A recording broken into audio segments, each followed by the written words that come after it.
Você não sabe o que eu vendo aqui na geladeira.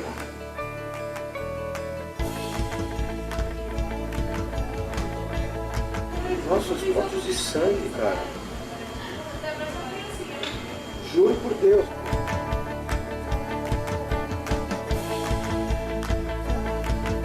Tem AB, RH positivo, O, RH negativo. Nossa, é verdade, é sangue isso aí. Olha que coisa louca, cara.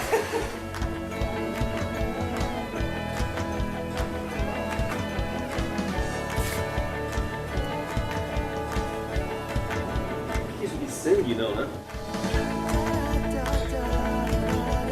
Ah, que da hora.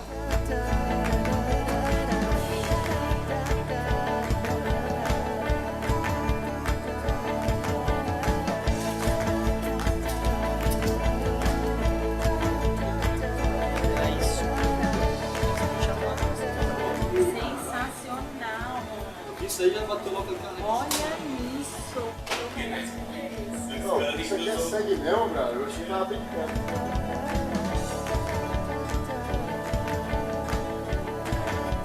Se conseguir sangue. Acho assim, a gente não precisaria pedir para você. Claro, acho que o banco de sangue com a Albert Einstein é salvado muita vida.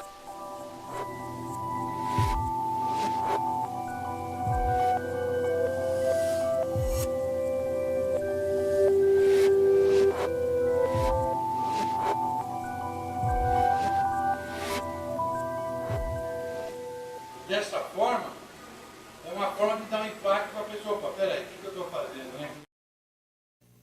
E aí, gostaram?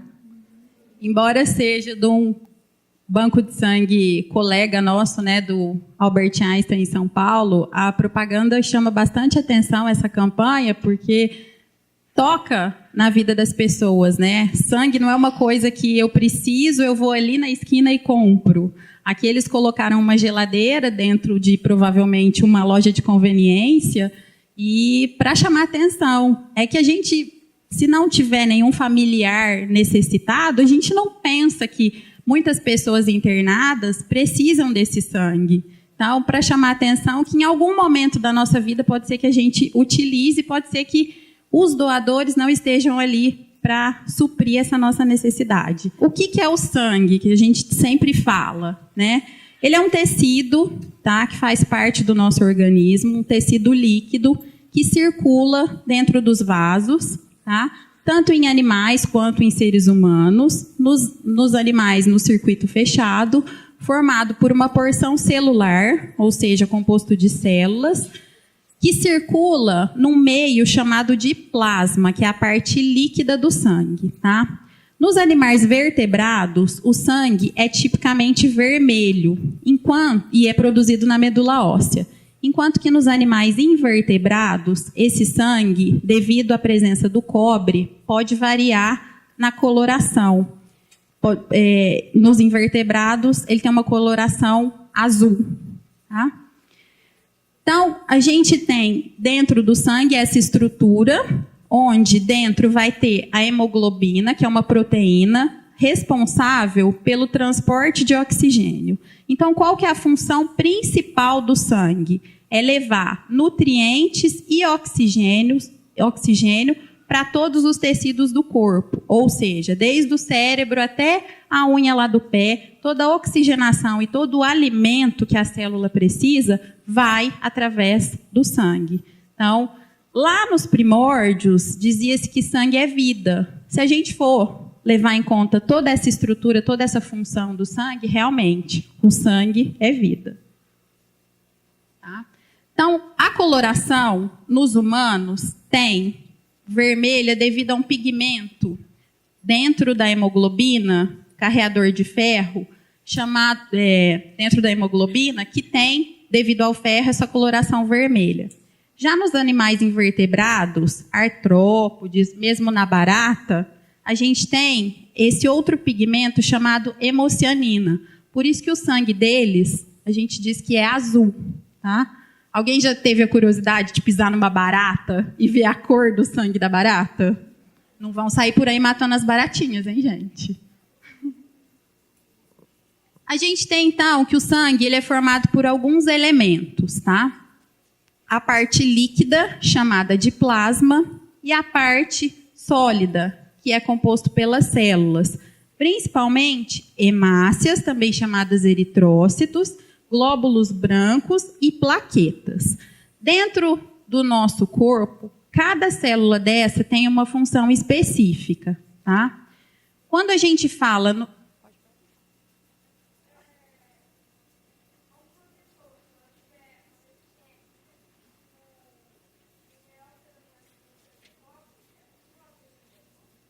Não, porque aí não vai ser um problema na estrutura da hemácia, e sim referente aos minerais que a pessoa vai estar em falta. Ela só vai deixar de ter o sangue vermelho se eu tiver algum problema na estrutura da hemoglobina, tá? E assim, não conheço nenhuma patologia que leve a isso.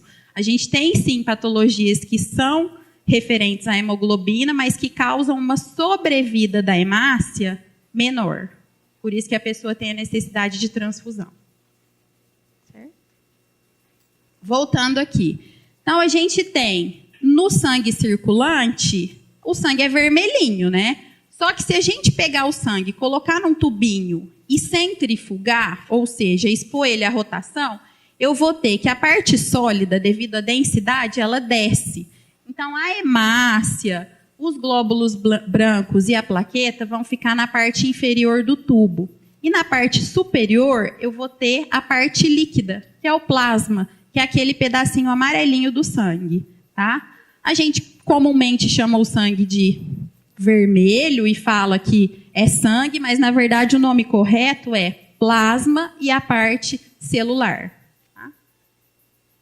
Então o sangue ele é composto do plasma, de água, de íons, proteínas, substâncias transportadas por ele, nutrientes, glicose, que é o que leva a energia para dentro da célula, lipídios, vitaminas, tá? Ele também é responsável pela parte de excreta. Então, todo o metabolismo celular depois é devolvido, os metabólitos no sangue, ele leva para o rim para fazer a filtragem, certo? E também é composto por células, hemácias, leucócitos e plaquetas, tá? Hemácias são esses disquinhos bicôncavos que a gente chama. A hemácia é uma célula que não tem núcleo, ela é anucleada. Por isso que a hemácia ela tem uma sobrevida média de 90 a 120 dias. Então, se você sofre um corte e tem um sangramento, aquela perda sanguínea, naquele momento, se não for um volume muito extenso, em uma semana você consegue a reposição das hemácias, tá? Por isso que a doação também de sangue, ela não vai trazer mal nenhum, porque o sangue é rapidamente reposto, tá?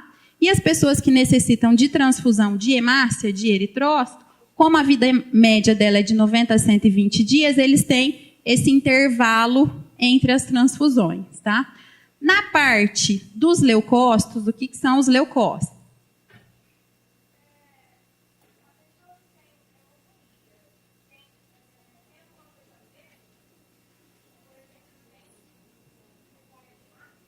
Não, a hemofilia é um problema na cascata da coagulação. O indivíduo não tem alguns fatores de coagulação, que vem de um mecanismo chamado sistema complemento. É independente a formação da cascata de coagulação da presença da hemácia. Tá? Geralmente, o hemofílico, se ele sofre algum trauma por conta dos fatores de coagulação no sangue, ele tem sangramento. Mas a contagem e a morfologia da hemácia é normal. Os leucócitos, então, são as células de defesa, são os soldadinhos do nosso organismo, tá? Granulócitos é um tipo de leucócito, principalmente basófilo, eosinófilo e neutrófilo. E a gente tem também os agranulócitos, diferença entre eles. O granulócito, ele apresenta dentro dele grânulos citotóxicos. São a partir desses grânulos que eles vão atacar as células estranhas, vírus, bactérias, protozoários. E os agranulócitos não têm esses grânulos citotóxicos. Então, a forma de ataque dessas células agranulócitas são diferentes, tá? Monócito e linfócito. O linfócito, ele é responsável pela produção de anticorpos, que são células que vão atacar os mecanismos agressores, vírus, bactérias, protozoários. Vamos falar um pouquinho de cada elemento do sangue. Então, hemácia. Hemácia também é conhecida como eritrócito. Se ela entra imatura na circulação sanguínea, vamos supor que o indivíduo sofreu um acidente e teve um sangramento intenso. O nosso corpo é muito perfeito e vai reagir àquilo. Como? Vai fornecer na circulação um número maior de hemácia. Só que como ela tem essa vida útil pequena, de 90 a 120 dias, pode ser que as hemácias não estejam totalmente maduras para entrar na circulação. Então, quando o indivíduo tem um sangramento abundante, a gente tem presença na circulação da forma mais jovem da hemácia, que é chamada reticulócito. Tá? A hemácia, ela é responsável pelo transporte de hemoglobina, que é aquela proteína que vai levar a oxigenação a todas as células do corpo, certo? E é o principal hemocomponente transfundido. Transfundido em quem? Geralmente, em quem tem patologias relacionadas ao sangue, por exemplo, anemia falciforme, talassemia, em pacientes que sofrem de linfoma, leucemia, em pacientes que vão passar por cirurgia de grande porte, por exemplo, cirurgia cardíaca, onde o risco de sangramento é muito intenso, e em pacientes que têm traumas e têm sangramento intenso, abundante. Então, a gente faz a reposição desse sangramento com hemácia. Os leucócitos, no meio das hemácias a gente encontra os leucócitos. São as células de defesa, tá? São classificados em neutrófilos, basófilos, linfócitos, eosinófilos e monócitos. Aqui, só para vocês entenderem como que eu classifico isso, cada um tem uma morfologia olhada no microscópio, tá? A célula, quando a gente pega um volume do sangue colhido da veia e coloca numa lâmina e olha no microscópio, com a devida coloração, é claro, eu vou enxergar essas estruturas e eu consigo falar qual o nome de cada uma. Tá? E as plaquetas? As plaquetas, também chamadas de megacariócitos, são os fragmentos celulares. Elas estão implicadas no processo de coagulação do sangue, tá? Elas não são especificamente responsáveis pela coagulação, mas elas vão estar atuando, formando um tampão homeostático, que a gente chama. Então, eu sofri um acidente, por exemplo, espetei o meu dedo num espinho de uma rosa. Vai começar a sangrar. Primeira evento que o meu corpo vai fazer é ativar as plaquetas, elas vão se unir e formar uma malha, que é o que a gente chama de tampão homeostático, para parar, bloquear aquele sangramento. Tá? Como se fosse uma redinha, a plaqueta vai lá e para o sangramento. Tá? Plaquetas, leucócitos e hemácias, todos três hemocomponentes são passíveis de transfusão. Hemácias com uma maior frequência, plaqueta também, principalmente em paciente que está fazendo uso de imunossupressor. O que é isso? São aqueles medicamentos que deprimem o sistema imune, tá?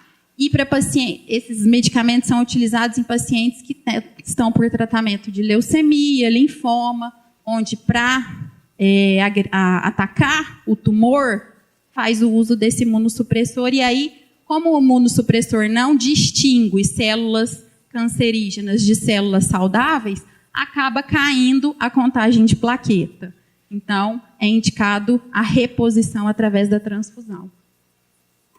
Aqui, para mostrar para vocês como que funciona a doação de sangue. Então, o indivíduo chega aqui no hemocentro, é feito toda uma triagem, e é colhido o que a gente chama de sangue total. Tá? É a bolsinha grande acoplada às bolsinhas vazias.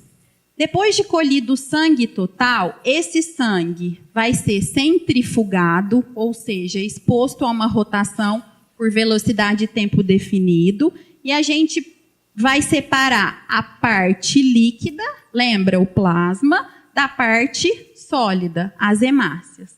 Todos os leucócitos ficam aqui nessa porção intermediária, tá? E a plaqueta fica ressuspensa aqui no plasma. Tudo isso devido à densidade. As hemácias que têm uma densidade maior vão para o fundo. Os leucócitos têm uma densidade intermediária, ficam na posição entre o plasma e a hemácia, e as plaquetas ficam ressuspensas no plasma. Aqui está o modelo de uma extração manual. Então, centrifugo a bolsa de sangue total, coloco nesse extrator, e aí abro esse sisteminha aqui, toda a parte líquida vem por cima, ficando só a hemácia. Dessa parte líquida, eu tenho uma segunda bolsinha. Essa segunda bolsinha a gente classifica como PRP, que é chamado plasma rico em plaqueta. Dessa segunda bolsinha eu vou novamente centrifugar o sangue e aí eu consigo separar a plaqueta por densidade, desce para o fundo da bolsinha e o plasma fica na parte superior. E aí eu separo novamente. Então, de uma bolsa de sangue total, eu posso fracionar até 3 hemocomponentes: hemácia, plaqueta e plasma. Tá? Hemácia, geralmente indicada para pacientes que têm perda de massa eritrocitária, ou seja, tem hemoglobina menor do que a normal e hematócrito menor do que o normal. O plasma é indicado para quem tem distúrbio de coagulação, também utilizado para pacientes que sofrem queimaduras por conta da desidratação e perca de bastante proteínas, é indicado a transfusão de plasma nesses pacientes. E a plaqueta para aqueles pacientes que eu já falei, que têm plaqueta baixa ou que estão com o sistema imune deprimido. Aqui, mostrando também que essa extração pode ser feita de forma automatizada. A gente tem um equipamento que ele é cheio de sensores e pela densidade também ele consegue automaticamente parar o processo, separando hemácia, plaqueta e plasma, e aqui o produto final: hemácia, plasma e plaqueta. E aí, voltando um pouquinho na história, tá? Como começou essa história de transfusão de sangue? Então, vamos falar um pouquinho da história da hemoterapia. Os primeiros relatos de transfusão foram com animais, tá? Os experimentos começaram em animais. Como todo modelo, né, científico, a primeira ideia é o estudo em animais.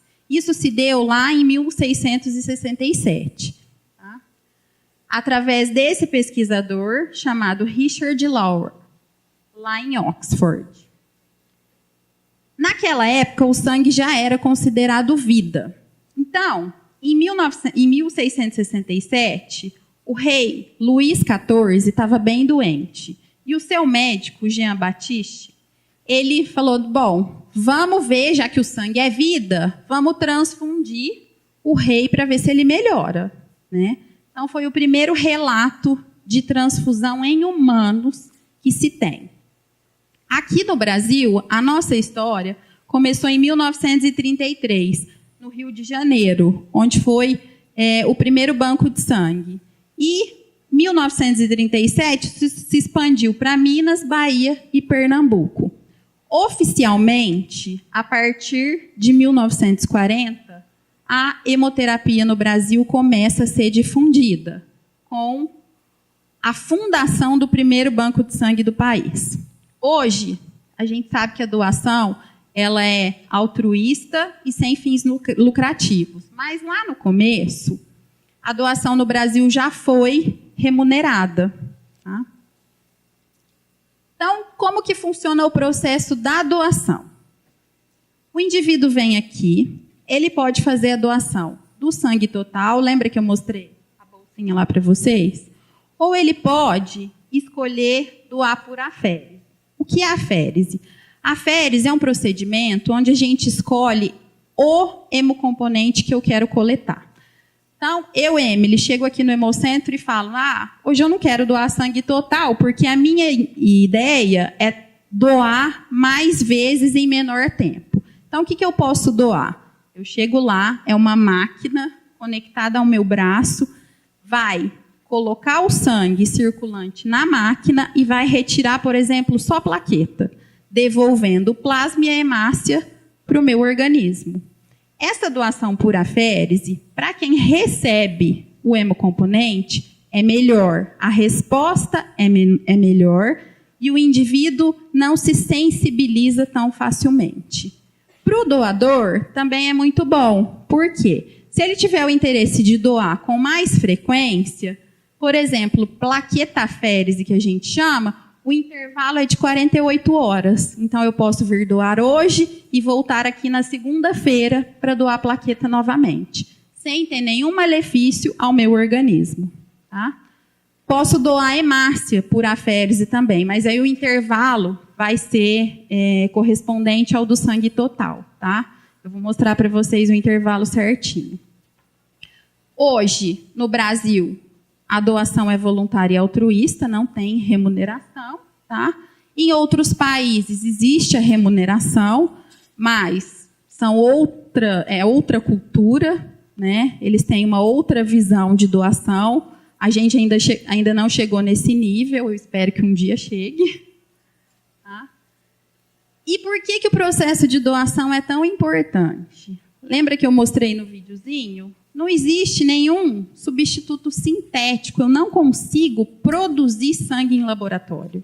Tá? Existem várias pesquisas nesse âmbito, mas ainda não chegou num sangue viável que tenha toda a eficiência do humano. Então, hoje, para eu ajudar uma pessoa que sofre com algum problema sanguíneo, só através da doação.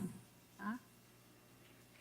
A hemoterapia, hoje, é regida por legislação e todo o processo está vinculado a uma parte específica do governo chamado Coordenação Geral de Sangue e Hemoderivados, certo? Tem início lá com a captação do doador, tá? E a gente tem um dado do Ministério da Saúde que preconiza para que não haja falta de sangue nos bancos de sangue, que 3 a 5% da população deveriam ser doadores. Se a gente for pensar em números, 3 a 5% é um número baixo. Só que hoje a gente não consegue chegar nem em 2%. Então, por isso que sempre falta sangue, vocês sempre vão ver campanhas na TV. E um dos intuitos desse projeto e da aula é levar para vocês a importância disso para vocês se tornarem disseminadores desse processo. Tá? Vai ter uma gincana no meu colégio, como que eu posso ajudar? Vamos ver quem vai doar mais sangue? Quem é a equipe que vai arrecadar mais doadores? Tá?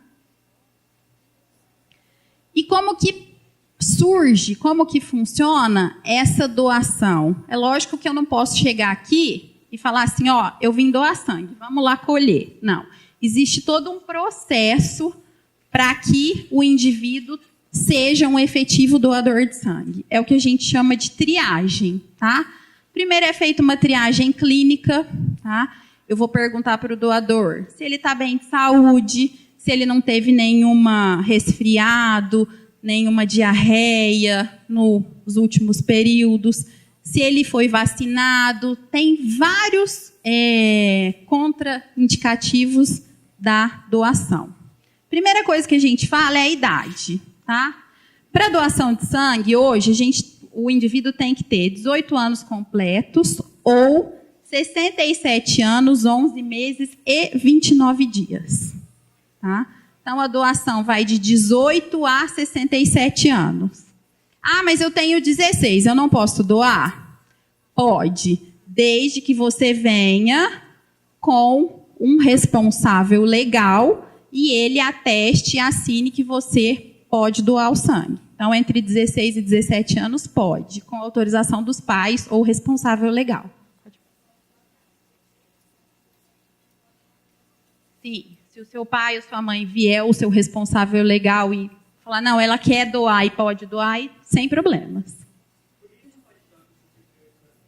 Porque você vai colocar o indivíduo numa situação que a idade já leva a uma queda da hemoglobina. Então, talvez ele vindo doar, você vai acentuar isso. Então, ele vai ajudar uma pessoa, mas vai acabar se prejudicando. Certo? Não, aí não. O 15 anos é porque o sistema imune da pessoa e o desenvolvimento ainda não está no grau máximo. Então, pode ser que você tenha algum desajuste, algum desarranjo na evolução da pessoa. Tá? Por isso que essa idade... Ainda assim, em necessidades justificáveis, menores de 16 anos e maiores de 68 anos podem ser doadores. Isso acontece muito quando, por exemplo, um indivíduo de 70 anos sofre uma queda e tem uma fratura nesse osso grande aqui da perna chamado fêmur. Tá? Quem é idoso e tem fratura de fêmur, não tem outro jeito, ele tem que fazer cirurgia. E, às vezes, na cirurgia, sangue ele precisa de transfusão. Existe um mecanismo chamado autotransfusão. Então, se eu sei que eu tenho uma cirurgia marcada para daqui uma semana, eu posso conversar com o meu médico e falar, corre o risco de sangramento? Se ele falar que sim, corre, então vamos colher uma bolsa de sangue minha, para que, caso eu precise na cirurgia, eu receba o meu sangue. Esse processo é tolerável. É chamado autotransfusão. Tá? Então, nesses casos específicos, pacientes menores de 16 anos ou maiores de 68 podem se tornar doador. Mas aí ele vai doar o sangue só para ele. Caso ele não utilize na cirurgia, esse sangue, infelizmente, não é disponibilizado para outra pessoa. Acaba sendo desprezado. Tá? É a diferença entre a transfusão autóloga e a transfusão própria. Tá? Outro requisito para o doador, ele tem que ter um peso superior a 50 quilos. Geralmente, menores de 15 anos não têm 50 quilos ainda. Já passou? Dentro da triagem, o triador vai analisar a temperatura, tá, do doador, que não pode ser superior a 37 graus, porque caso ele tenha febre, isso é indicativo de alguma infecção. Tá? Tem que ter o pulso regular e os níveis de hematócrito e hemoglobina têm que ser normais.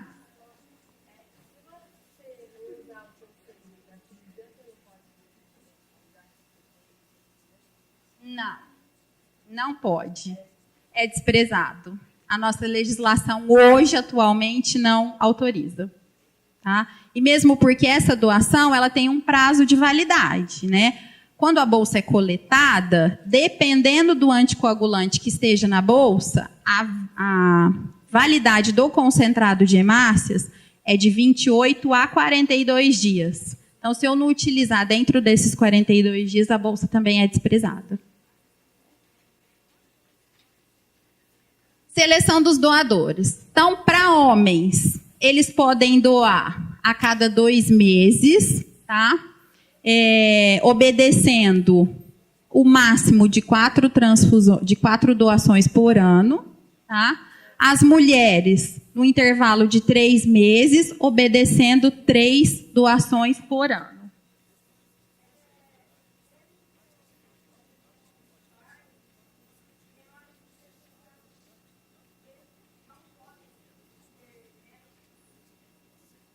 Não, tudo é o caso a caso, né? Geralmente não tem.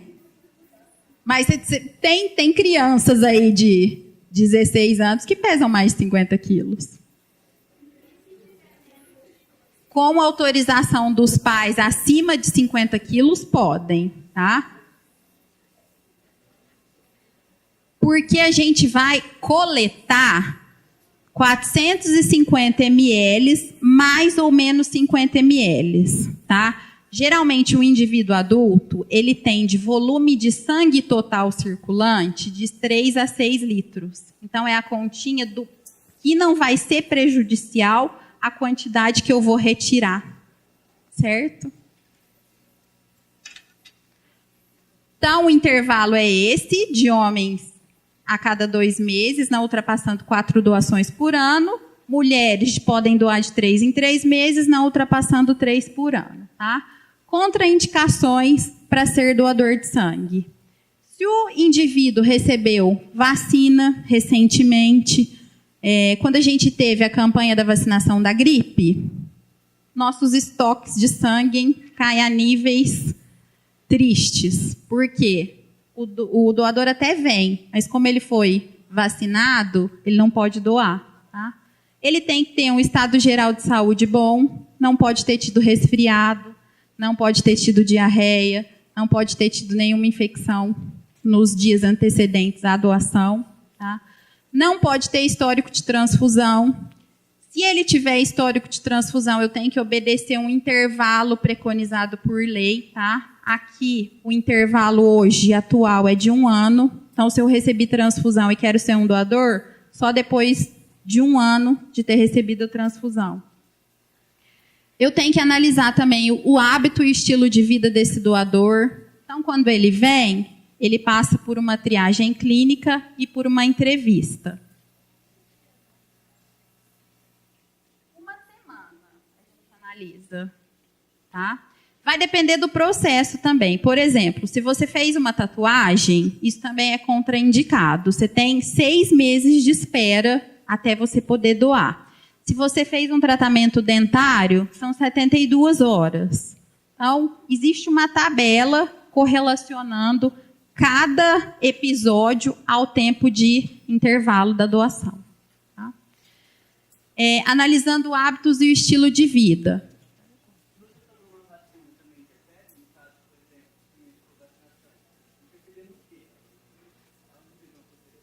Não. Porque a vacina, geralmente, ela não é de origem... que eu vou falar? A vacinação, ela vem de uma origem utilizando material biológico, tá? Que pode ser um potencial contaminante. Então, até que essa infecção, ou mesmo se o indivíduo tiver imunossuprimido, a vacina acaba atrapalhando. Então, até que ele não manifeste nenhum sintoma decorrente da vacina, ele fica bloqueado temporariamente para a doação. Não funciona, nesse caso, como uma proteção. Tá? Eu tenho que levar em conta se o indivíduo faz uso de droga, fuma maconha, isso aí tudo é perguntado na hora da entrevista.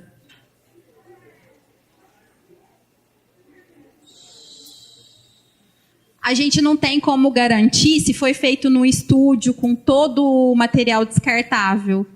Entendeu? Porque como fura a pele, a agulha acaba pegando o sangue. Então, vamos supor que num dia lá no estúdio fez duas tatuagens em 2 indivíduos diferentes. Então, não tem como garantir. E se for um vírus da hepatite? Um vírus do HIV? Não vai dar nenhuma manifestação visual. Entendeu? Então, é feito toda essa análise. Tá?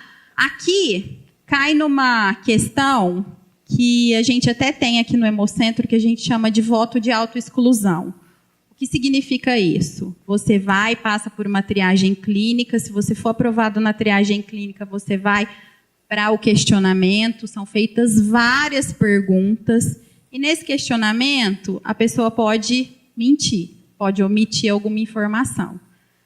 A gente lida com o arrependimento. Então, se no intervalo entre a entrevista e a retirada do sangue a pessoa se arrepender, existe uma cabinezinha onde ela vai lá e tem um papelzinho que ela anota: hoje eu fui totalmente sincero nas minhas respostas.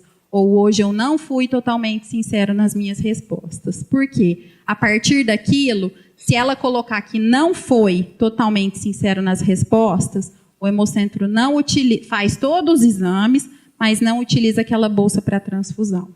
Tá? E, infelizmente, acontece. As pessoas, muitas vezes, hoje já diminuiu bastante, mas muitas vezes elas vêm para fazer os exames e não com o intuito de doar. Aqui em Ribeirão existe até um serviço específico para isso, tá? Para fazer exames em caso de alguma atitude de risco. Não precisa vir aqui doar sangue. A gente tem que bater na tecla que, para vir doar sangue, você está expondo uma pessoa que já está num nível deficitário de saúde, certo? E analisar também doenças pré-existentes. Se o indivíduo tiver pressão arterial muito alterada, tiver problema cardíaco, sofrer de alguma outra doença, Chagas, por exemplo, tiver alguma hepatite, ele é bloqueado na triagem justamente para não expor o receptor a algum dano. Não. Não pode. Derrame pericárdio. Eu não sei te falar isso. Eu precisava consultar a tabela.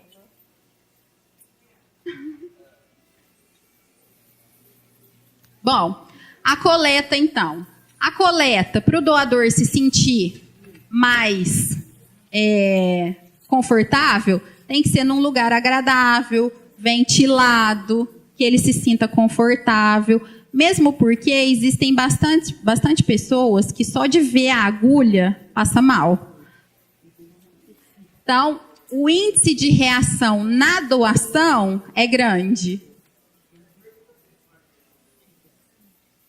Porque a mulher sofre menstruação, então ela já tem uma perda mensal considerável.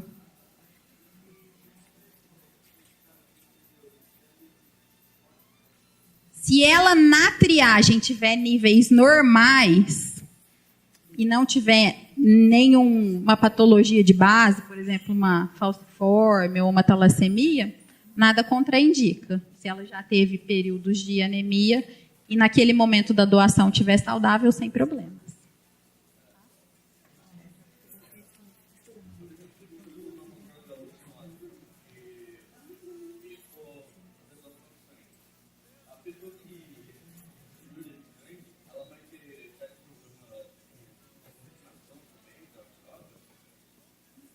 Não sei relato disso. Não sei, mesmo porque a triagem de exames que nós fazemos não detecta, não tem toxicologia. Então, tudo vai ser analisado pelo triador.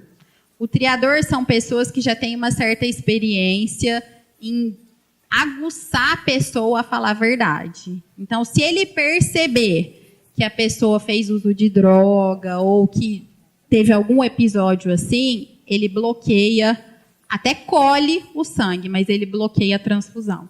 E o sangue é descartado. Tá? Mas eu, particularmente, desconheço relatos de receptores que tiveram alguma intercorrência nesse sentido. Ele vai para um saco branco e é levado para ser esterilizado. Aqui em Ribeirão, a gente tem a esterilização feita por micro-ondas, que nessa esterilização todo o micro-organismo é morto, tá, através dessas micro-ondas, e depois ele se torna um lixo comum. Aí faz o descarte normal. Tá? Ele tem um tratamento antes para depois ser desprezado como lixo normal. Bom, a coleta não pode ultrapassar 15 minutos, tá? Esse tempo é preconizado. Então, se o doador tiver com acesso difícil, a gente até colhe, mas a bolsa é rotulada como baixo volume, tá? Por conta da proporção entre anticoagulante na bolsa e o volume de sangue coletado. Tá? Lá no momento da coleta, já é feito o vínculo das amostras com o hemocomponente, tá? E isso tudo é lançado num sistema informatizado para que não ocorra troca entre os doadores. Tá? Então, junto com a bolsa coletada, são colhidos os tubos que são mandados para o laboratório para a gente fazer os exames, tá?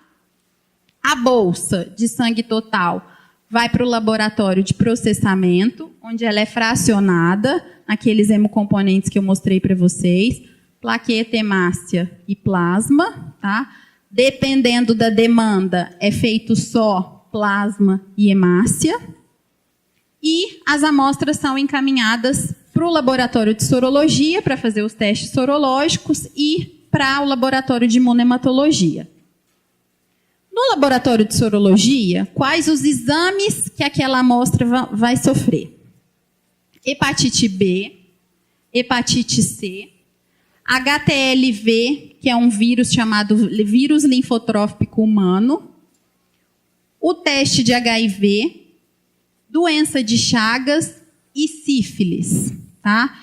Em algumas regiões endêmicas do país, é feito também o teste para malária. A nossa região não é endêmica de malária, então não há a necessidade de se fazer o teste, tá? E por que é feito essa sorologia? Todos esses vírus são passíveis de serem transmitidos pelo sangue, tá? Por isso que a gente faz. Só que toda vez que a gente fala em sorologia, nenhum teste é 100% eficaz. Por quê? Existe o período da janela imunológica. O que significa janela imunológica? É o tempo compreendido entre a aquisição da infecção e a sua soroconversão. O que é isso? Eu entro em contato com o vírus, esse vírus vai estimular o meu sistema imune para produzir uma resposta, que é a produção de anticorpos contra aquele vírus, certo? Isso demanda um tempo entre a infecção e a produção de anticorpo, tá? Esse tempo é chamado janela imunológica. Quando o indivíduo está em janela imunológica, alguns testes sorológicos podem não detectar a infecção. Então, eu libero um resultado falso negativo. Tá? Vai variar o tempo de janela imunológica de acordo com o tipo de infecção e a sensibilidade do teste que eu estou utilizando. Tá? Para minimizar isso, hoje a gente trabalha com testes de biologia molecular. Aqui no Hemocentro a gente faz o NAT, que é detecção de ácido nucleico. A gente vai pesquisar o RNA do vírus na circulação do indivíduo contaminado. Tá? Para o HIV, a gente já teve com o advento dos testes de biologia molecular, uma diminuição da janela imunológica do teste sorológico, que era de 22 dias, para 11 dias. Mas, mesmo assim, nesse período de 11 dias, eu não consigo detectar a infecção. Então, a janela imunológica ainda persiste. Tá? Só para exemplificar, no caso da hepatite, os testes sorológicos têm uma janela imunológica de 30 a 60 dias. Quando a gente faz biologia molecular, ainda cai para 25 dias. Né? Ainda é um tempo considerável. Tá? Para a hepatite C, de 33 a 129 dias, caso eu utilize um teste chamado ELISA de segunda geração, ou de 49 a 70 dias se eu utilizar um ELISA de terceira geração. Isso para o teste sorológico. Quando eu faço biologia molecular, eu diminuo isso para 22 dias. Então, pergunto para vocês, o risco de transmissão de doença é zero? Está vendo por que a gente tem que ser super sincero na entrevista? Para eu não expor quem vai receber o sangue a uma contaminação desnecessária. Tá? Falando um pouquinho agora da parte imunematológica. Aí eu pergunto para vocês, qual o seu tipo sanguíneo?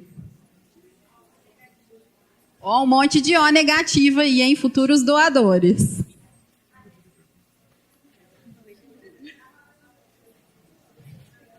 Aqui é interessante falar o seguinte, toda vez que a gente pergunta qual o seu tipo sanguíneo, e que eu ensino isso, as pessoas acham que o tipo sanguíneo é determinado só pelo ABO, que é o indivíduo ser A, B ou O, e o fator RH, se ele é RH positivo ou negativo.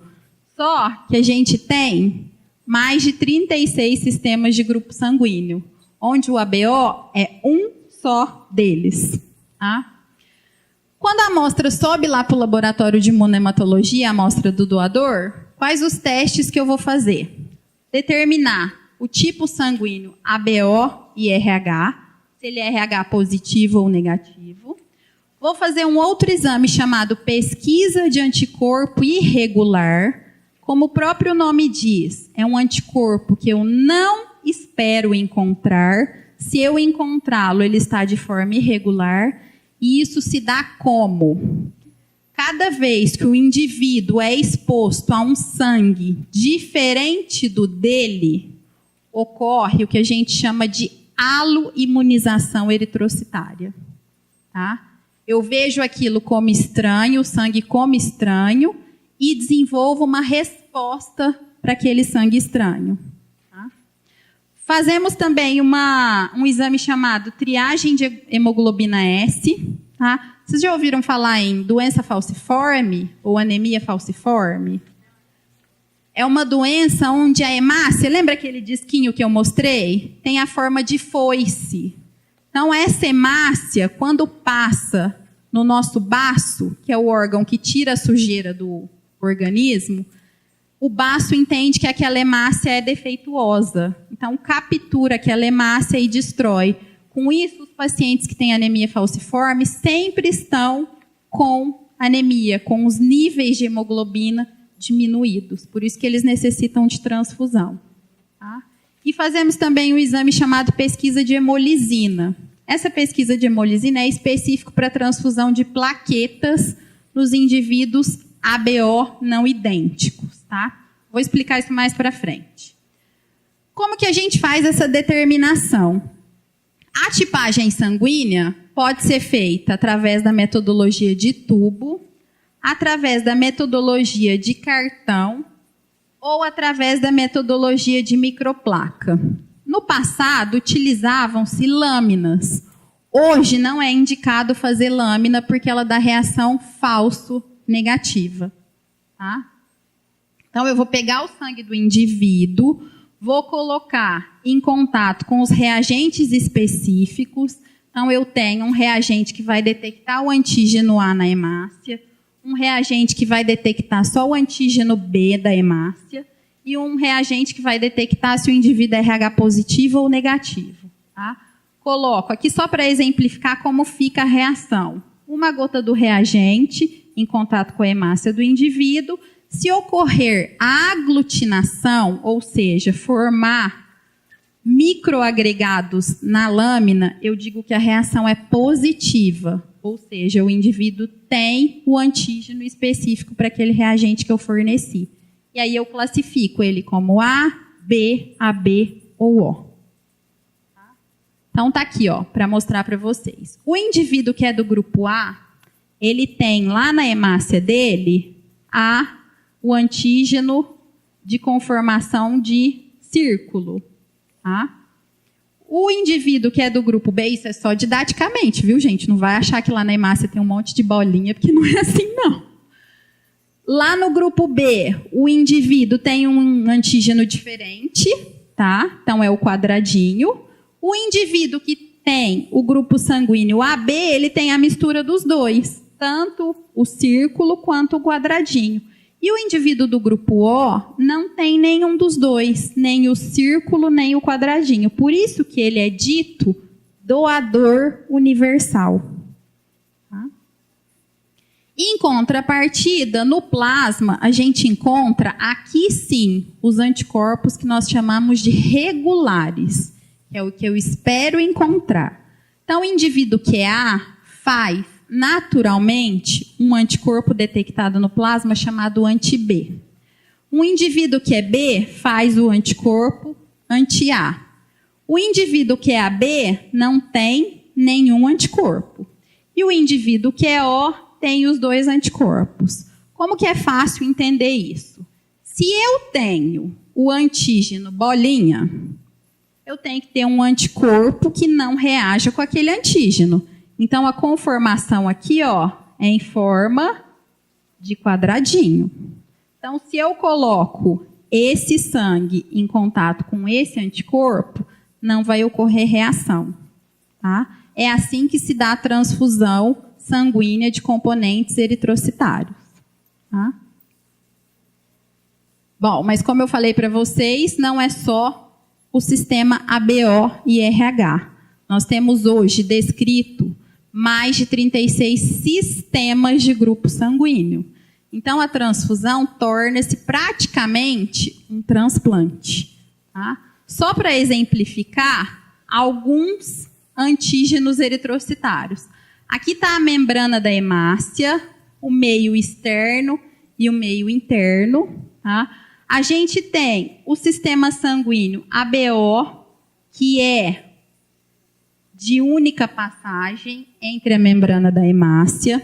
Eu tenho o sistema RH, que tem múltipla passagem entre a membrana da hemácia, tá? E os outros exemplificados. Tenho sistemas que são carboidratos, tenho sistemas que são proteínas, tá? E como isso funciona? Cada antígeno desse presente na hemácia do indivíduo dá o que a gente chama de fenótipo do indivíduo. É como se fosse o RG. Cada um de vocês não tem um número de RG? Aqui é a mesma coisa. Cada um de vocês tem um sangue que é próprio de vocês, que expressa ou não algum desses antígenos. A transfusão baseia-se exatamente nisso. Nós procurarmos o sangue que é mais próximo de quem vai receber a transfusão. Tá? Só para exemplificar os sistemas, e eles não estão ali só para falar, ó, eu estou aqui. Cada sistema de grupo sanguíneo tem uma função. Por exemplo, o sistema Diego, RH, Colton e Gil tem função de transporte de meio intra para meio extracelular. Tá? Existe um outro sistema, por exemplo, o sistema Duff de grupo sanguíneo, que ele atua como receptor. Esse sistema Duff, ele é o receptor do parasita da malária, o plasmódio. Então, existem indivíduos que não têm esse sistema expresso na hemácia. Tá? Consequentemente, eles são resistentes à infecção pelo plasmódio, pelo parasita da malária. Falando um pouquinho de transfusão agora. Quando o indivíduo chega aqui para receber a transfusão, eu vou precisar coletar amostras dele. Tá? Essas amostras têm validade de 72 horas. Então, aqueles indivíduos que tomam transfusão cronicamente, a cada 72 horas eu tenho que colher nova amostra, repetir todos os exames dele, ABO, pesquisa de anticorpo irregular, e fazer o que a gente chama de teste de compatibilidade. Tá? Essa transfusão vai depender da clínica e da doença de base do indivíduo. Se ele for um paciente falciforme, um paciente talassêmico, a chance dele transfundir é grande. Tá? Ou se ele vai entrar em esquema de transfusão crônica. Geralmente, paciente que tem doença renal, insuficiência renal, também entra no esquema de transfusão crônica. Esses pacientes têm indicação da gente fazer o que eu já tinha dito para vocês, a fenotipagem. Ou seja, eu descobri quais são os antígenos que ele tem na hemácia. E, a partir daí, buscar doadores mais próximos da tipagem daquele indivíduo. Tá? Para componentes eritrocitários, ou seja, transfusão de hemácia, eu tenho que o doador universal é o O. Ele pode doar tanto para indivíduos O, como para indivíduos A, quanto para indivíduos B e indivíduos AB. Não tem problema. Mas para componentes plasmáticos, isso inverte. Tá? O doador universal é o AB. A ordem é o contrário. Porém, ele é receptor universal. O indivíduo AB pode receber tanto sangue A, quanto sangue B, quanto sangue AB, quanto sangue O. Certo? Na transfusão, quando eu falo em componentes eritrocitários ou hemácias, eu tenho que ter essa coleta a cada 72 horas, para o paciente estar recebendo a transfusão. Vou realizar a determinação ABO, RH, pesquisa de anticorpo irregular e prova de compatibilidade. E essa prova de compatibilidade nada mais é do que pegar o sangue do receptor e testar com o hemocomponente do doador para ver se não vai ocorrer nenhuma reação, tá? Isso tudo a gente faz in vitro, ou seja, lá no laboratório, para que quando isso se transforme no in vivo, no indivíduo, não ocorra nenhuma reação, tá? E para os componentes plasmáticos, ou seja, transfusão de plasma e plaqueta, vamos respeitar só tipagem ABO. Então, indivíduo que é A vai receber plasma A, indivíduo que é B vai receber plasma B, tá? Existe a compatibilidade plaquetária, mas são pouquíssimos serviços que fazem. Aqui, para exemplificar para vocês como que é essa prova cruzada, eu tenho o soro do paciente, onde eu coloco no tubinho, a amostra da bolsa de hemácia do doador, centrifugo para ver se ocorre o que a gente chama de aglutinação, tá? Que é formar um botãozinho lá no final do tubo.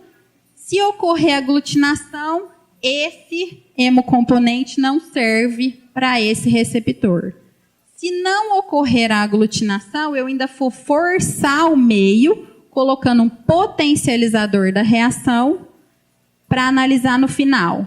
Se ocorreu aglutinação, esse hemocomponente não serve para esse receptor, e se não ocorreu a reação, eu posso transfundir sem problemas, tá? Então, a prova de compatibilidade nada mais é que testar o soro ou plasma do receptor com a amostra, geralmente concentrada de hemácia, do doador.